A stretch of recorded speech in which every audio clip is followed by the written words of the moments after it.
Hello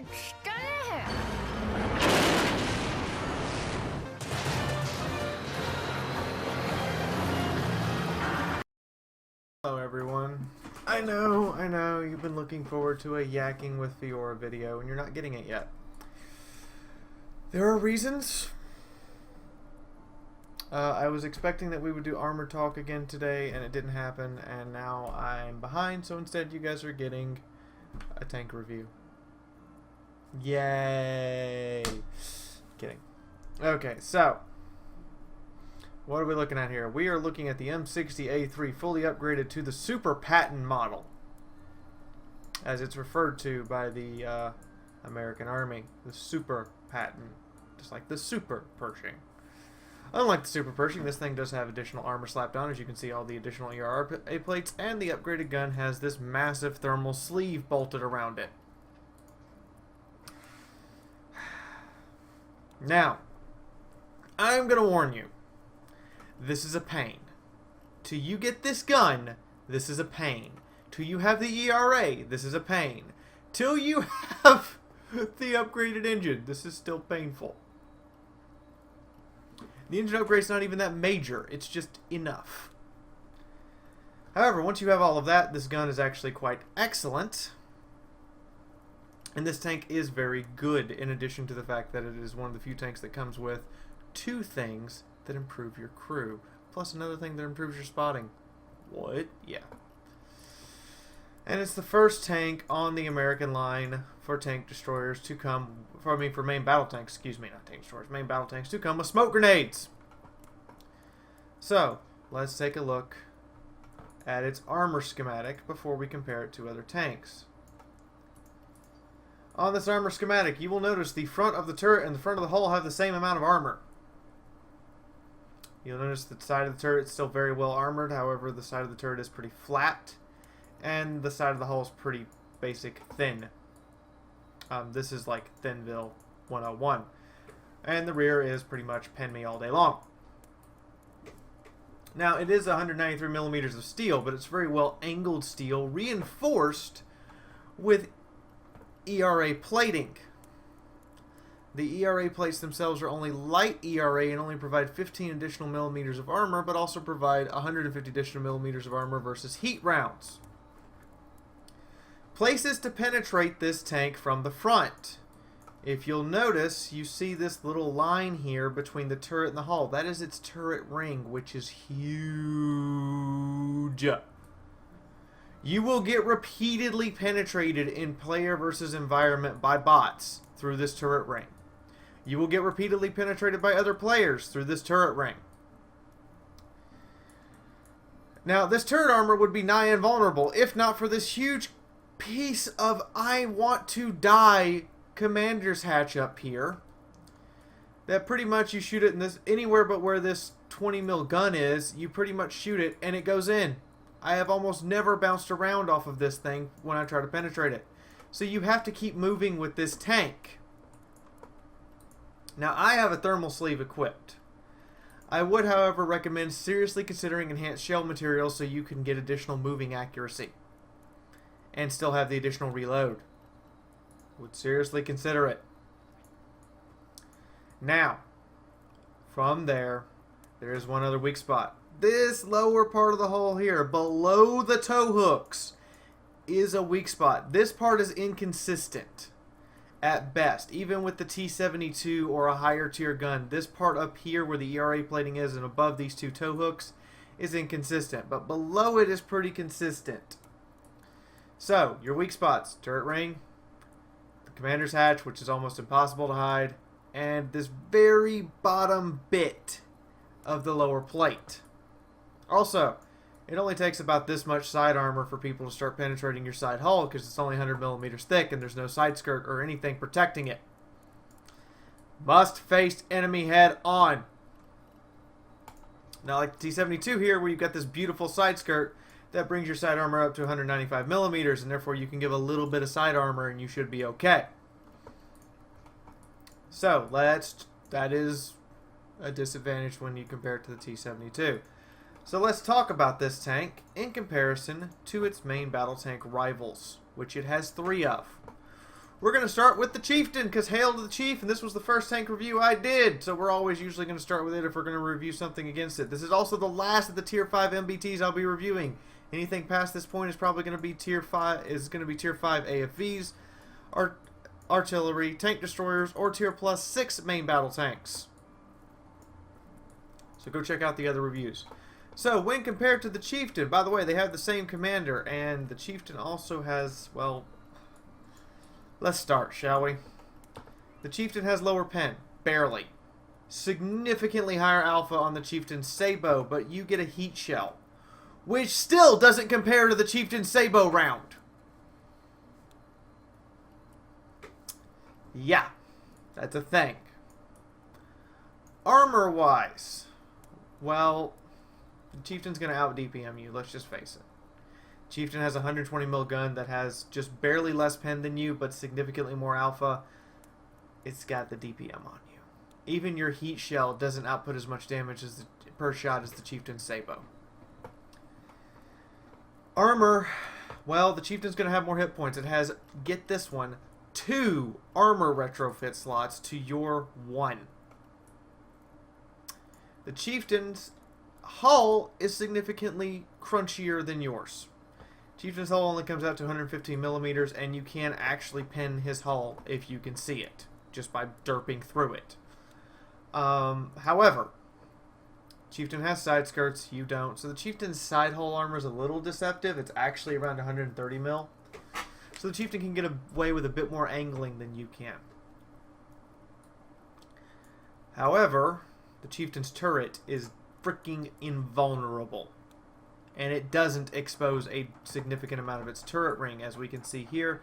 This area below the applique is vulnerable, but only just so. Next, we look at the armor composition. The Chieftain is made of rolled steel plate versus you're just plain old steel. Chieftain has better armor comp. The Chieftain is slower only in acceleration. In terms of max speed, you're both going to go the same speed, and this tank is slow. Get used to not being the first one there, and get used to having to plan out your battle ahead of time. Camouflage-wise, exact same camouflage rating, but the Super Patton has a longer view range, so the Super Patton will spot the Chieftain first. However, they have the same gun depression. And while the Chieftain does not have the same twist capability or the same reload time, i.e. the Chieftain reloads slower, the Chieftain is more accurate, has a smaller reticule when on the move, and has a quicker targeting, i.e. aim time. Sadly, statistically on the table, the Chieftain is overall a slightly better tank. However, in practice, the Super Patton here comes out to be a better tank because its armor is much better sloped and just plain old thicker on the hull. A lot of people try to shoot the hull. All you get, or shoot at the commander's hatch. If you keep moving and just fire on the move, it becomes very difficult to hurt this tank. Unless they ring the turret ring. However, I'm going to point out the turret ring on level plane is slightly protected by these ERA plates. So more than likely it'll hit the ERA plate, get blown up into these ERA plates, and ricochet off the turret. At least the first time. After that, it's going to go into the turret ring. Now, there is one other weak point we didn't cover. These driver ports will score critical hits. Watch it. And if you ever see this engine deck back here, it has 20 millimeters of armor. 20. High explosive shells will penetrate this engine housing back here. So if you can see his engine housing at all, you fire at it. So now we've compared it to the Chieftain. How does it stand up to the Leopard 1A5? Penetration-wise and alpha on the Sabre-wise, the Leopard has you beat, and the Leopard has you beat in DPM. It's what the Leopard 1 does. Hit point wise, when equipped with the same, they basically have the same hit points. They're equipped with the same retrofits on my game. They have the same hit points. Armor wise, however, you are armored. The Leopard is not. Any Leopard driver who wants to rely on his armor is stupid. The Leopard's turret is much flatter. The applique armor only really works against heat shells, i.e. that, I will show you this. This applique on the gun mantle and this applique slapped around the turret you can actually see the spacing right there. Only really works super well on heat shells. Otherwise, you get shot in a Leopard, it's going to pin. So you have that going for you. The Leopard, however, will outrun your ass all day long and has a better camouflage rating and view range, so he will outspot you all day long. You, however, have gun depression. Almost the same reload time. The Leopard's a little quicker. Or a little slower. I think that's because, yeah, I don't have it equipped for rate of fire. So you have about the same reload speed, but the Leopard hits harder. Accuracy, you're not as accurate, and you're going to take longer to aim. This is one of the biggest defects with this tank. You basically have to shoot on the move as to avoid getting hit with your weak points, but you have a rather long aim time for a Tier 5 MBT. Now let's compare it to its last competitor, the Soviet T-72 Ural. At Tier 5, the T-72 Ural has more penetration than all the other Tier 5 tanks and a higher alpha, and still has more damage per minute than this thing. Even though this thing is outfitted for the fastest rate of fire I could possibly give it, the T-72 is still kicking its ass. Armor-wise, the T-72 actually has better hull armor. However, the T-72's lower plate is garbage, and the T-72's turret ring is super exposed, in addition to the fact the T-72 completely lacks a gun mantle. So, you have more weak points to choose from, but the T-72 has better hull armor on the front and sides, and because it has a better composition, layered steel composite, its hull armor is just flat out thicker. Sorry, America. Turret armor, flat out thicker. Not as well angled, but flat out thicker. However, you do have the advantage of explosive reactive plates that will provide you with some additional armor should you be shot, particularly from the heat rounds that players are known for spamming out of their T-72s. Speed-wise, you're slower. Congratulations! You barely beat the Chieftain on speed!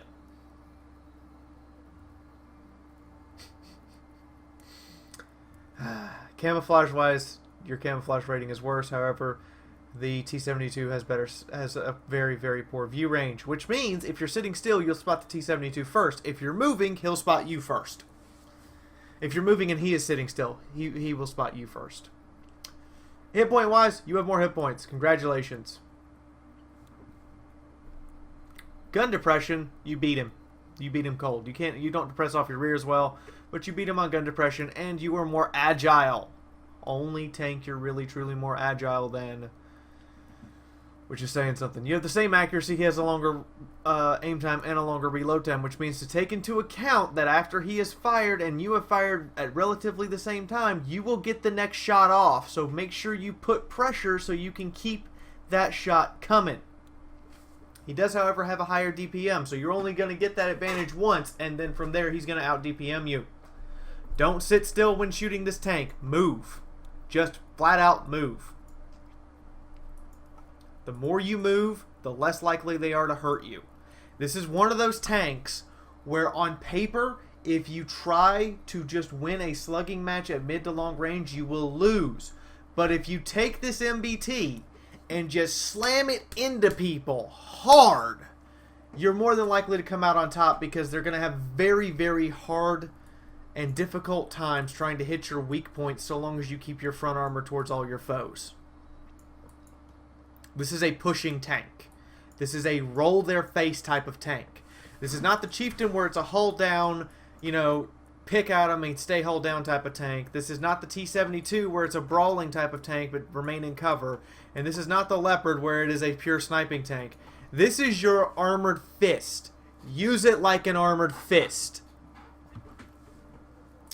We've gone over weak points. We've gone over its comparison to all of its enemies. What is its service record in the real world? Something I forgot to go over at the start of this, isn't it? However, its service record is actually kind of extensive. It's still used today. Yeah, we still haven't replaced all of them in the U.S. Army. However, it has served in both Iraq wars. It has served, technically, it served in late Vietnam as a prototype. However, it is still less advanced than the Abrams, kind of, and it doesn't have the 120mm smoothbore. It has the 105. However, its 105 just has the advantage of having better high explosive. So there you go. It has been in the U.S. Army. It has been in the Israeli forces. It has been in the Kuwaiti forces. It has been in Bosnia, Brazil, Egypt, Greece, Israel, Jordan, Portugal, Spain, Tunisia, Turkey, Thailand, Taiwan, Iran, and it's still in service today.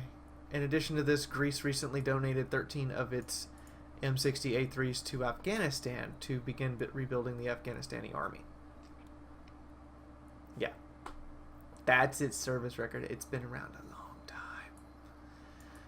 And this is considered the Super Patton variant here on Armored Warfare because it has the explosive reactive armor and the upgraded steel plating, the i.e. more steel plating than normal.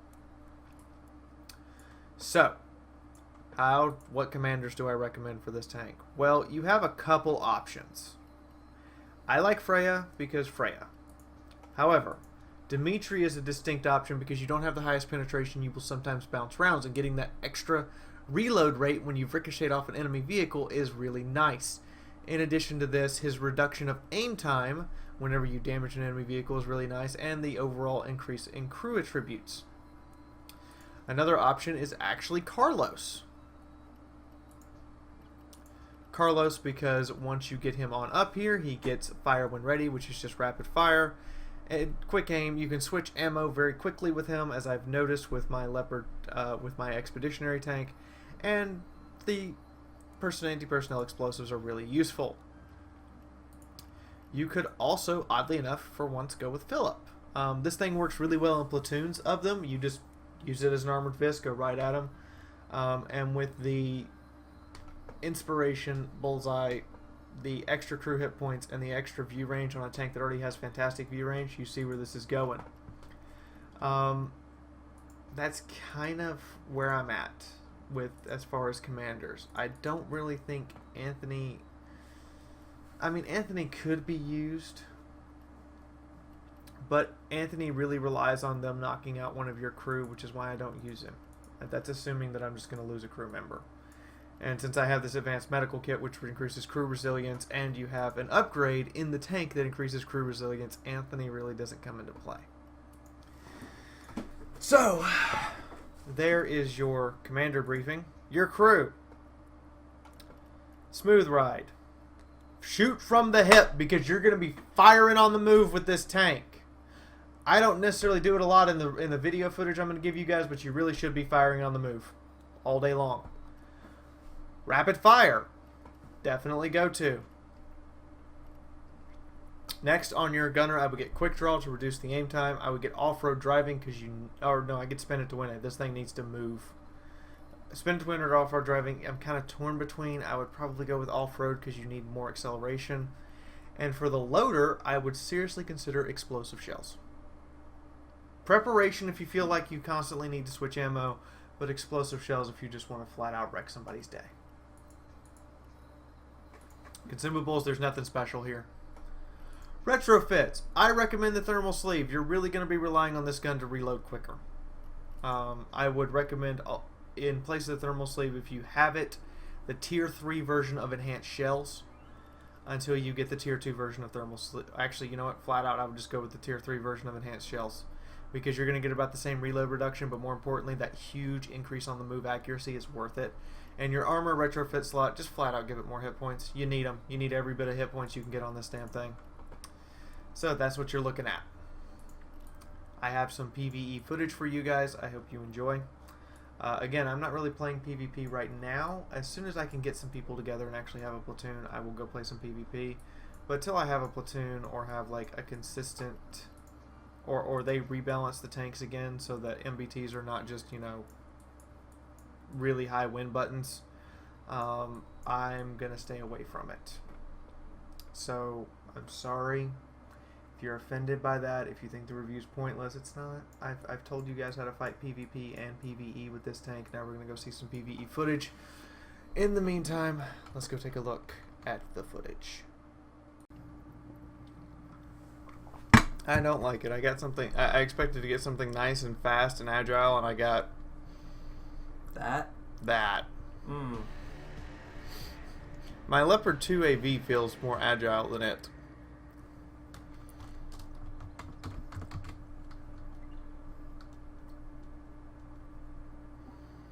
Is that weird? Maybe.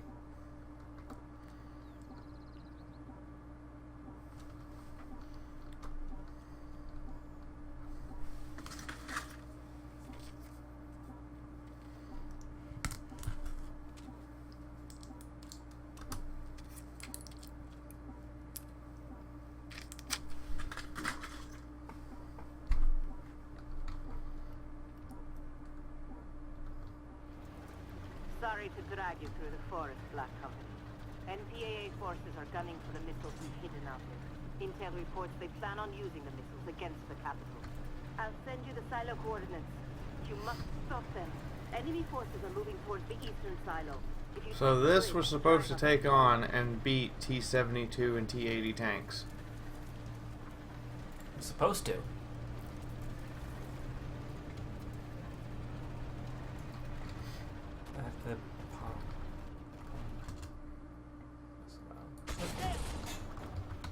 I mean, it was a shot, an overmatch.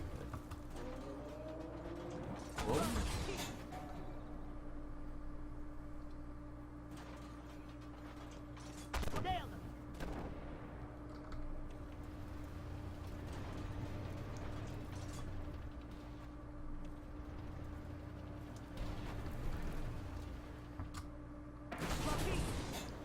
That's going to be annoying. What is? The Centauro. Mm-hmm. Identify target. Shit, we're hit. Ow. Hostile tank. Target down.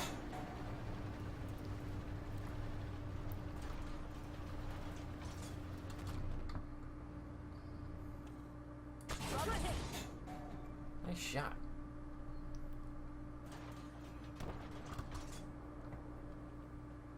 Target hit.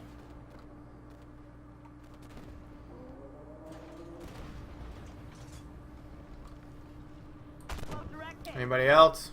This is my fortress. This is my rock. Well, it's about to get invaded. Load heat. Penetrated.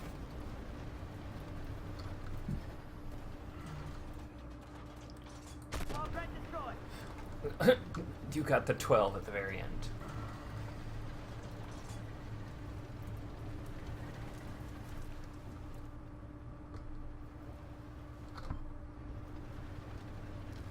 Identified. Hostile. CC. Loader heat. Identified. Hello, target. Stingray. Hostile tank. Target down. Your friends make excellent shields. I would like for you to know that.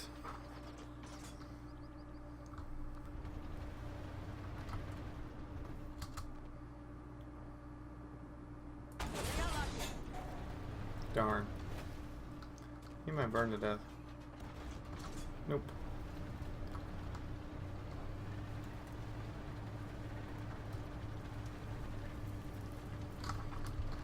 Don't let your guard down, Black Company. Enemy spotted at the southern silo. Get ready to cross the river.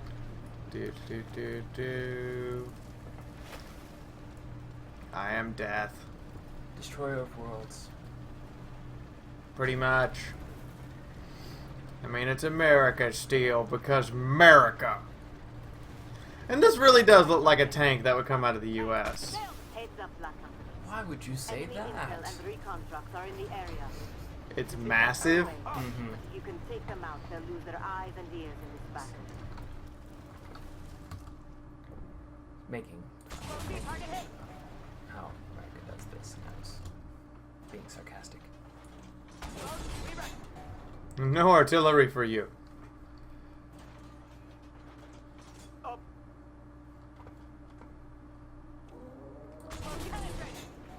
Also, is it just me or does the Stingray feel like it needs something like, I don't know, explosive reactive armor? It would be nice. Enemy.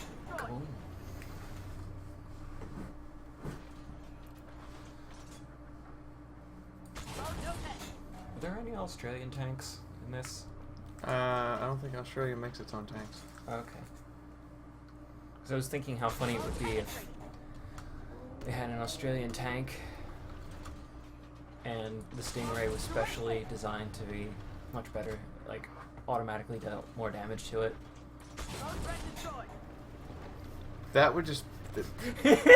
Did you just make Yes, a Steve Irwin joke? Yep.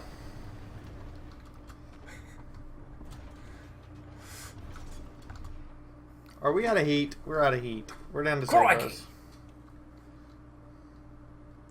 Let's pop his head up. Might be able to slap it. Okay. Identify target. Good hit. Loader. So Signal. some damage there. Yeah, but it was a commander's hat shot. 302. This. Oh, you got somebody right on your 6 sheet. Then, that was interesting. Target destroyed. Well, he's dead now. How dead is he? He's really dead, Jim. It's worse than that. It's worse than that. She's red, Jim. Hee hee. Move this bucket of bolts.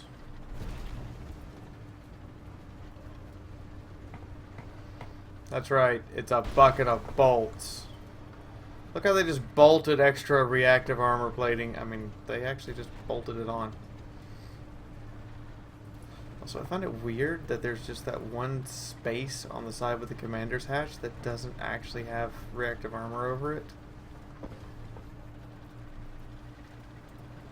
And that commander's hatch, I mean, what were we thinking? That's like a huge thing of shoot me.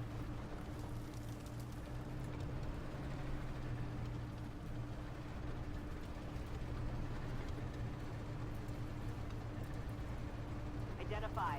Hostile tank. Hello? Direct hit. Loader. Sabre. Here a trap. You think that's gonna work? Hostile tank. Target hit. You're just pissing me off. I'll send a team to salvage the hardware and see if we Oh, can gunner. use it to find out more about the NPA. Eliminated. Low Sabre. Identify target. You're just gonna keep pushing that towards them, aren't you? Wouldn't you? Loader. Sabre. Apparently the Ramco doesn't agree with your suggestion. Target eliminated. Loader. Sabre. Ramka can eat it. It did. It just ate it. Loader. Sabre. Good work. There will be more coming though. I hit the truck. I missed the tank and hit the truck. Identify. Nice shot. Stay there. Cross the river again. Go around the rock. Low Sabre. Now get over there.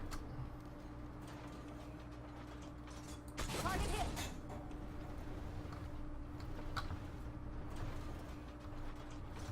I'm hauled down. Low Sabre.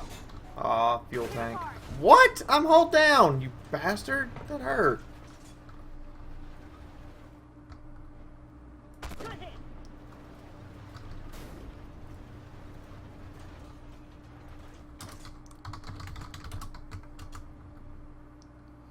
Target hit. I'm running out of ammo.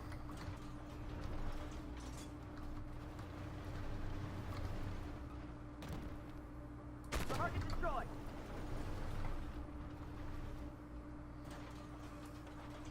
Nailed him. Artie, can I get some support?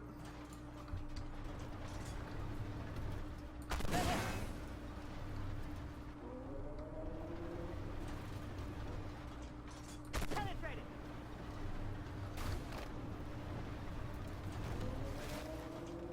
Enemy lit up.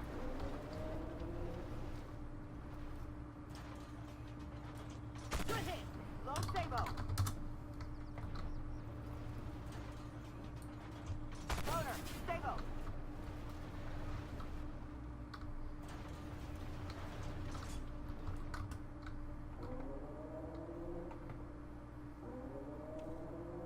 Nailed it. Loader. Sabre. They nailed it. Direct hit. Loader. Sabre. Good hit.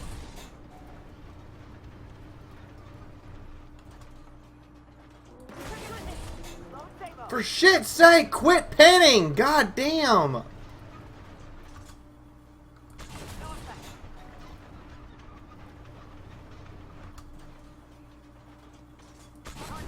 Gotcha.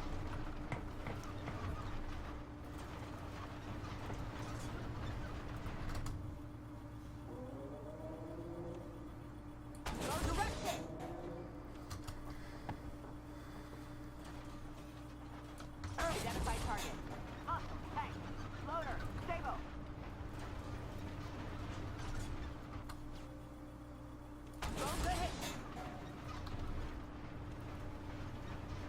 22 hit points left.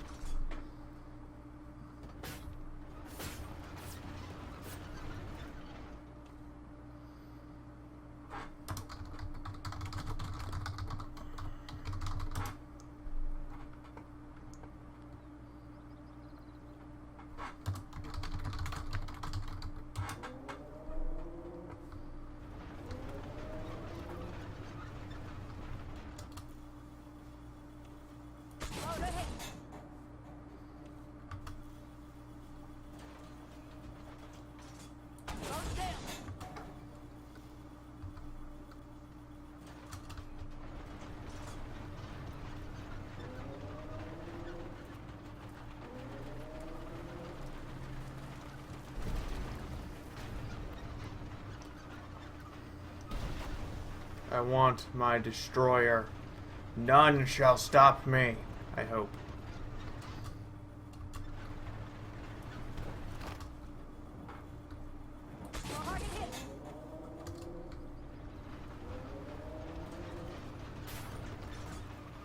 Identify target. Up, tank. Throw target down.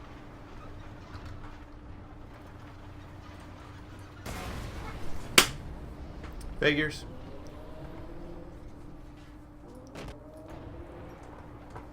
All that armor, they automatically pin every time they fired. Magic. I know, right? Magic muffins. Muffins make everything better. Do.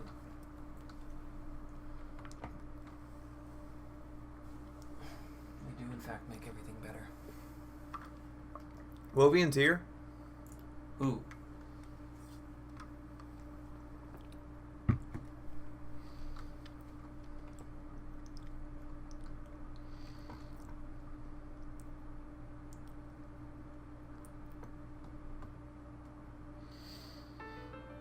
Stingray really needs all the reinforcements.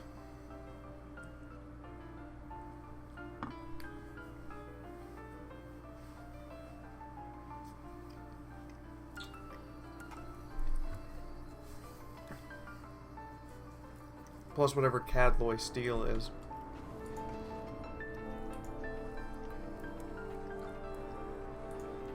So, let's go take a look at the footage. And I will see you guys on the other side.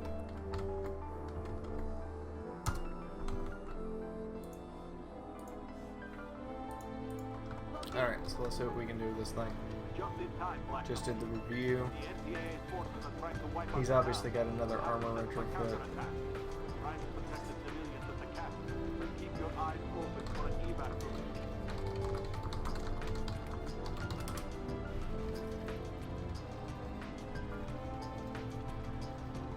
I'm gonna go clear the roadblock.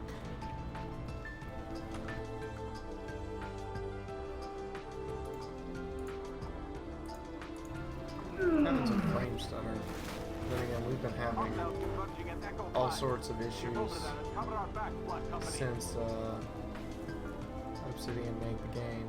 So there you have it.